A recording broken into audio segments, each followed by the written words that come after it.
آپ دیکھیں حضرت یعقوب علیہ السلام، ان کا غم اس لیول کا تھا کہ اتنا روئے کہ اندھے ہو گئے، لیکن ایٹ دی اینڈ بیٹا بھی واپس ملا، بادشاہ بن کے واپس ملا، اور بینائی بھی واپس آئی.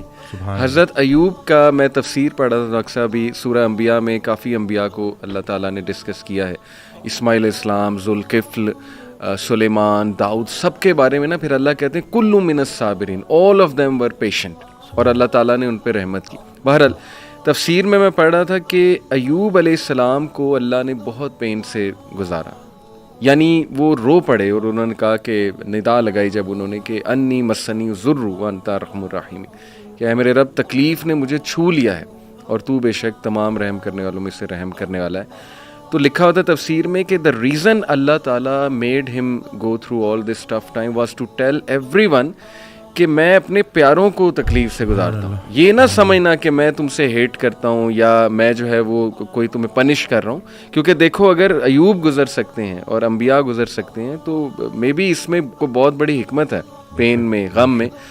تو لیکن یہ کہ اینڈ میں ریلیف آیا. اللہ کہتے ہیں ہم نے اسے ریلیف دیا اپنے بندے کو، اس کے اولاد اسے واپس کی، وائف تو ساتھ تھی ہی لیکن یہ کہ اولاد بچھڑ گئی تھی.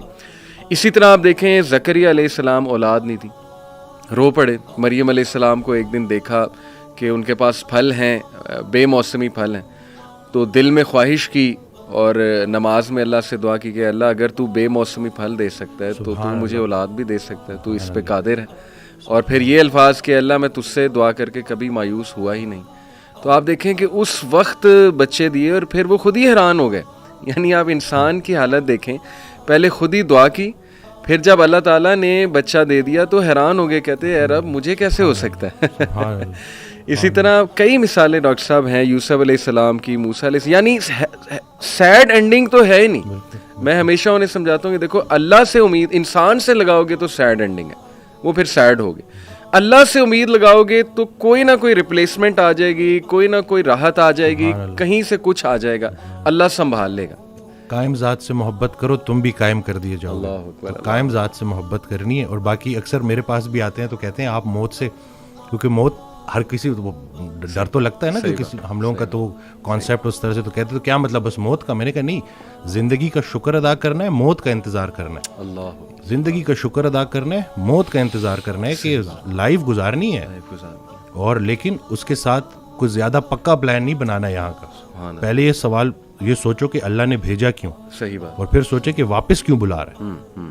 تو کچھ تو لے کے جانا ہے نا ساتھ، تو اب جو لے کے جانا ہے اس کے بارے میں سوچو. ایسے ہی کرنے والے کام ہے کر ڈالو. ایسے ہی. اور خوشیاں، سکون، آسانیاں ڈھونڈنے سے نہیں ملتی، دینے سے ملتی ہیں. جب آپ دینا شروع کر دو. کہ اس دن میں ایک آڈیو سن رہا تو کسی نے پوچھا کہ تقدیر کیا ہے، تو کہتے ہیں سوال آپ کا تھوڑا میں چینج کر دیتا ہوں. آپ کا سوال یہ ہونا چاہیے کہ بائی چانس ہے یا بائی چوائس ہے. تو بائی چوائس اس میں یہی ہے کہ آپ کی تقدیر دعاؤں میں پوشیدہ ہے اور دوسروں کی دعاؤں میں. اللہ. وہ ایک شخص ان کے پاس گیا کہ بڑا پریشان ہوں، حل بتائیں. تو کہتے ہیں آسان حل ہے، کوئی شخص تلاش کرو جو تمہیں دعا دے، لیکن ایک شرط ہے، اسے بولنا نہ پڑے کہ میرے لیے دعا دو. وہ تمہیں دیکھے اور دعا دے. اس کی زندگی میں کچھ ایسا کر جاؤ کہ وہ تمہیں دیکھے اور دعا دے. تو یہ جو مین جو کہتے ہیں نا کہ جتنا جتنا انسان اللہ کے قریب ہوتا جاتا ہے اتنا اتنا اس کی مخلوق کے قریب ہوتا جاتا ہے. بلکہ حضرت کے ایک جملے نے تو میری لائف ہی چینج کر دی. اور وہ جو میری دیکھیں، کوئی ایک بعض اوقات انسان بڑی کتابیں پڑھتا ہے اور بعض اوقات ایک جملہ. اب یہ جملہ آپ دیکھیں کہ وہ عبادت کرنے والا ڈاکٹر جو اپنے مریض کے لیے مخلص نہیں، اس کی عبادت اسے کوئی نفع نہیں پہنچائے گی. سبحان اللہ. اب یہ اتنا ہو کہ میں اگر صرف اور صرف، کیونکہ مجھ سے تو اللہ میرے مرتبے کا پوچھے گا کہ پورے پاکستان میں چند لوگ تھے جن کو ڈاکٹر بنایا، اللہ نہیں بنایا نا. بے شک. اور پھر اس کے بعد کیوں بنایا؟ کہ تم نافع علم حاصل کر رہے تھے جس سے مخلوق کا نفع ہو. اب یہ بتاؤ کہ کتنے لوگوں کا نفع ہوا. قبر میں نعمتیں دینے والا نعمتوں کے متعلق پوچھے گا کہ دی تو تجھے میں نے نعمتیں تھی تاکہ تو میرے قریب ہو جائے، تو میری نعمتیں استعمال کر کے جہنم تک کیسے پہنچ گیا. اور غافل کی آنکھ تب کھلتی ہے جب بند ہونے والی ہوتی ہے. بلکہ ایک اور جملہ کہ ہم زندگی فرعون کی مانگتے ہیں اور عاقبت موسیٰ کی مانگتے ہیں. تو یہ دیکھ لینا کہ اگر آپ کی نماز کا عمل آپ کی زندگی میں ظاہر ہونا چاہیے. اور باقی یہ ہے کہ اللہ تعالیٰ ہمیں نہیں پتا کہ کون سی چھوٹی نیکی کدھر جا کے ہمیں. صحیح بات ہے. تو یہ بس.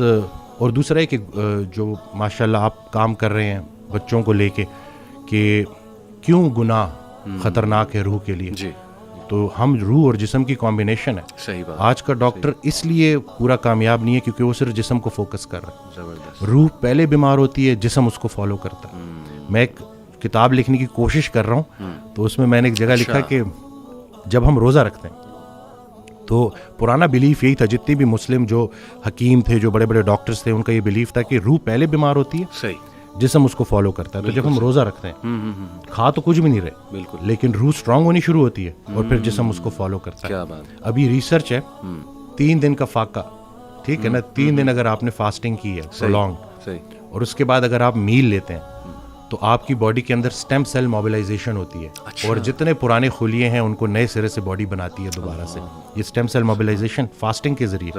اور ٹافیجی 2016 یا 17 کا نوبل پرائز ون کر چکا ہے بندہ.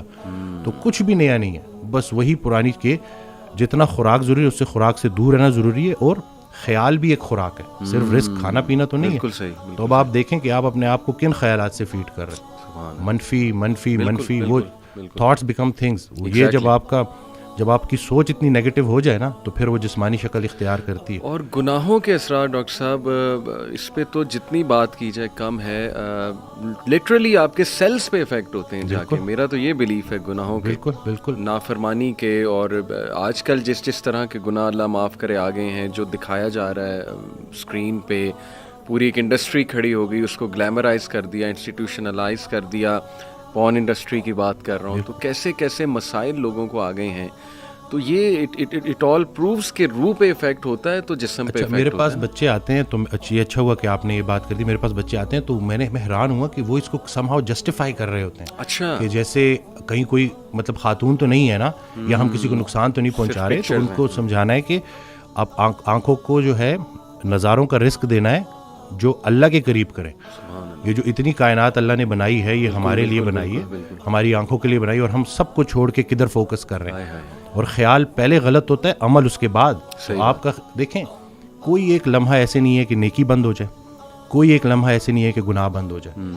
فضل کے متلاشی کو فضل ملے گا, تو آپ ڈھونڈ کے آ رہے ہو. اب اگر آپ نے موبائل میں تھوڑا سا بھی, اور شیطان تو جی ہمارے رگوں میں خون کی طرح دوڑتا ہے, تو اگر آپ زیادہ اس کو فیڈ کریں گے تو آپ تو اس ایڈکشن سے کیسے. اور پھر لوگ آ رہے ہیں جی, لوگ, اور پھر ہماری کتابوں میں بھی انفارچونیٹلی یہ چیز لکھ دی گئی ہے کہ اس کا کوئی نقصان نہیں ہے. ہاں جی, ہاں جی, ریسرچز ہیں, یہ تو ہیلدی ہے. اب یہ ہے کہ کوئی بھی چیز جو آپ کو نیچر سے دور کر رہی ہے. دیکھیں ہمارا دین ہے, اس کا ایک ایلیمنٹ برکت کے اوپر ہے, کہ برکت کا اٹھ جانا اور برکت کا آنا. صحیح بات. جو یہ بظاہر نظر نہیں آتا, لیکن یہ ہمارا ایک بڑا بلیف ہے کہ ہم چلتے ہی اس کے اوپر ہے.